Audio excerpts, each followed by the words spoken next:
Hey, Billy Glisson with PowerCore 360 here. Today we're talking about baseball power hitting, teaching and training the power hitting motion. And really what we're talking about is how do we speed up the learning process? How do you learn the movements of power hitting faster? Well, it comes down to feel. When an athlete can feel the proper motions and actually when they can feel the improper motions, both are important. Once they can do that, they can start to self-correct. That speeds up the whole process because then they can actually go and feel it and then they can rep the proper movements. We use our PowerCore 360 bands and harnesses to allow the athletes to feel the turn of their hips, turn of the chest, arms, feet, whatever it is. I'm going to show you some examples of that here today. We want to focus on repping or practicing the correct motions, try to keep and eliminate the improper motions from happening. And then at the same time, as you know, using our products, we can actually strengthen the movements as we're feeling them and learning them. So we get a little more bang for our buck that way. Okay, in this first drill, I've got a PowerCore 360 ankle cuff on my left ankle as a right-handed hitter. I want to feel what it feels like to get the proper motion of this stride foot. And so I've got a band hooked up to it. I'm going to sit here and I'm going to go through my load motion.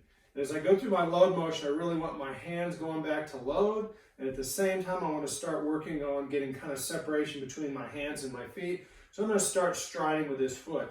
The band on the ankle cuff is actually pulling my leg forward so I can start to feel what it feels like for my stride foot to go forward.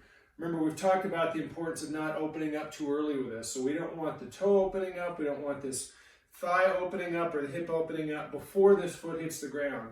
So when we're doing this drill, this band is going to pull this really right towards the pitcher. My heel of my left foot is going there first. That allows me to stay close with my thigh, my hips, my chest and shoulders to stay closed. In other words, not open up too early.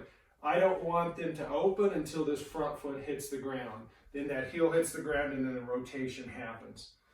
The importance of this drill is the band actually gives the athlete the feel for how to stride and stay back and ride this back leg as the stride foot's going forward. Remember, we talked about in the other video the importance of not stepping with the foot and then letting the other upper body come with it. The upper body is going to stay back.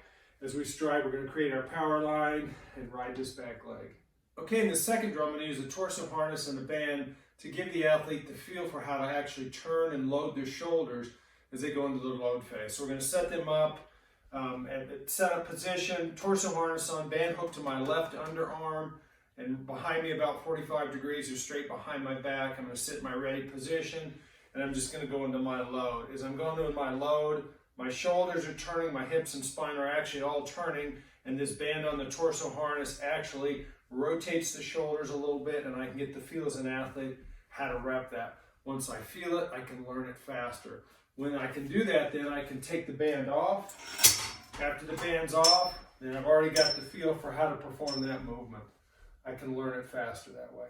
Okay, let's talk about hip and shoulder separation and the importance of how the torso harness and the bands and the hip harness and the bands give the athlete the feel so they can speed the learning of the hip and shoulder separation movement.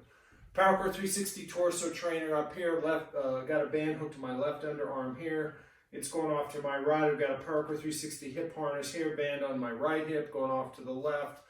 Basically, the band on my right hip, as I go ahead and go to my stride, it wants to pull my back hip through. So that's already starting to turn my hips, independent of the turn of the shoulders. The black band wants to turn my shoulders back to my right, and it wants to turn my hips to the left.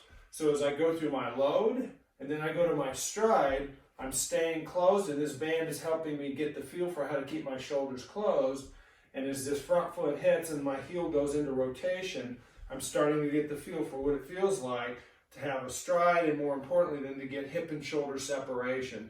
Meaning my hips are turning without turning my shoulders. They're not turning together as a unit. I'm getting separation between the turn of the shoulders and turn of the hips. So here it is one more time. I'm going to go into my load phase.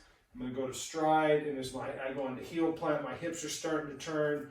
This band is giving me the feel for how to turn my hips, independent of the turn of my shoulders, because this band is holding me back, keeping my shoulders closed, and I'm starting to get what it feels like to get hip and shoulder separation as I start the motion of the swing. Hey, if you like this video, give us a like down below. Consider subscribing to the channel. If you want further information about our products or our training, go to PowerCore360.com.